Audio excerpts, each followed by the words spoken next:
Let's talk about what happens when an entire naval fleet gets completely, and I mean utterly, annihilated at sea. This is the story of the Battle of Tsushima. It's one of history's most lopsided naval battles, a tale of a really desperate gamble and a voyage from hell that would end up sealing a nation's fate. Just picture it, May 27, 1905. The stretch of water between Korea and Japan is just a nightmare of smoke, fire, and twisted metal. In less than a single day, the Imperial Russian Navy's Second Pacific Squadron just ceased to exist. It was a defeat on a scale that's pretty hard to even wrap your head around. So, how on earth does an entire fleet get erased from the map like that? Well, the seeds of this disaster, they weren't planted in the battle itself. Nope, they were sown 7 months earlier, on the complete other side of the planet.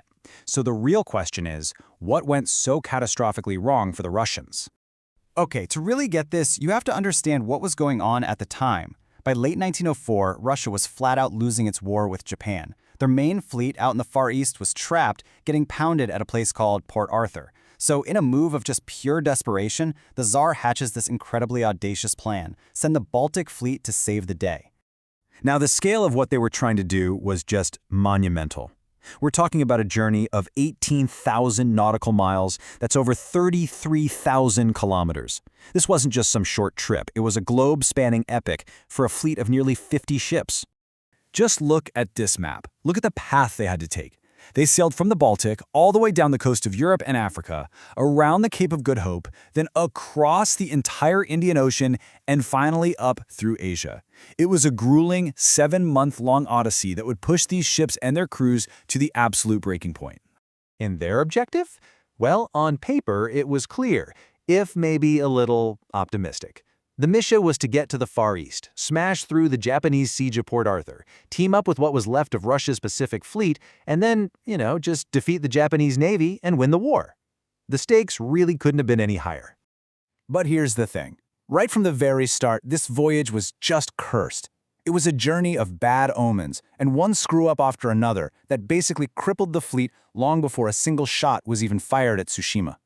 And the first major blunder. It happened almost immediately, not in the Pacific, but way back in the North Sea, off the coast of England, at a spot called Dogger Bank.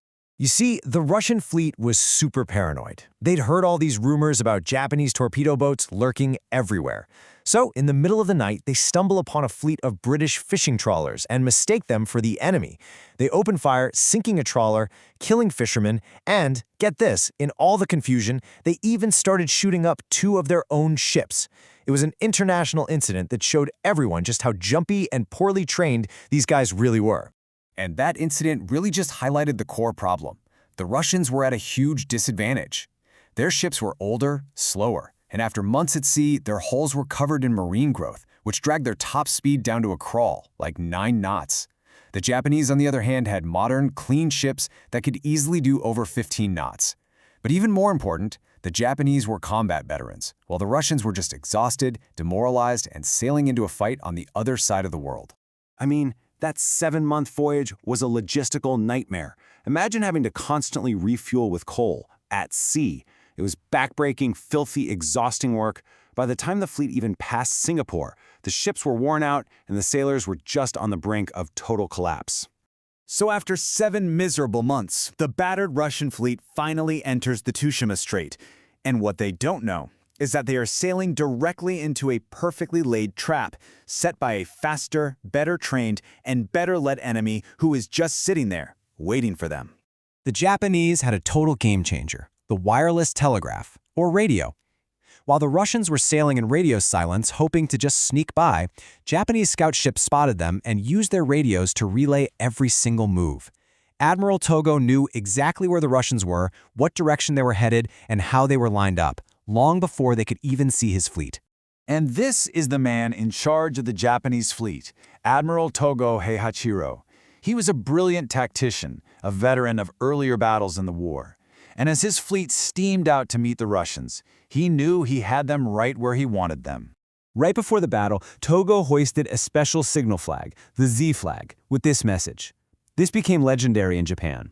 It was a call to action that basically told every single sailor that the very future of their country was riding on what they did in the next few hours. So what did Togo do? He pulled off a risky but absolutely brilliant maneuver called crossing the T. He literally turned his fleet right across the path of the oncoming Russians.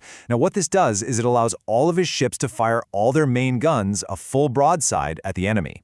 Meanwhile, the Russians at the front of the line could only shoot back with the few guns they had facing forward.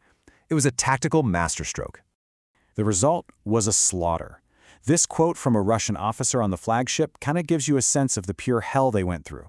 The Japanese gunnery was just unbelievably accurate and destructive. He says he literally watched a steel plate catch fire. Can you imagine?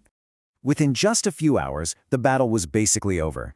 The main Russian line of ships was shattered, their command structure was gone, and their flagship was just a burning wreck. What came next wasn't a fight, it was just a cleanup operation. The final numbers here tell the whole story. It's just staggering. The Japanese lost only 3 small torpedo boats and 117 men. The Russians? Over 5,000 men killed, another 6,000 captured, and they lost pretty much their entire fleet, including all 8 of their main battleships, either sunk or captured. It's one of the most lopsided victories in all of military history. And here you can see the results. These are captured Russian ships. The battleship Oriole, just peppered with shell holes, and the destroyer Byadovy. That's the ship they captured the wounded Russian admiral on. This is the tangible proof of Japan's complete and total victory. By the next morning, May 28th, that was it. It was all over. The handful of Russian ships that were left, surrounded and outgunned, just hoisted the white flag and surrendered. Not a single one of Russia's 8 battleships ever made it to their destination. The Second Pacific Squadron had been completely and totally erased. So why do we still talk about this battle more than 100 years later? Because the consequences were huge. This one battle literally reshaped the geopolitical map of the 20th century. Well, for starters, Tsushima forced a humiliated Russia to sue for peace, which ended the war. And for the very first time in the modern era, an Asian nation had crushed a major European power. This sent shockwaves all around the world. Militarily, it proved that the modern battleship was king. And of course, it announced the Empire of Japan's arrival on the world stage as a serious global power. In the end, the Battle of Tsushima leaves us with this really critical question, one that's still relevant today. What happens when superior strategy, better training, and modern technology go head-to-head against just sheer numbers and a desperate plan? Well, Tsushima gives us one very clear and very brutal answer.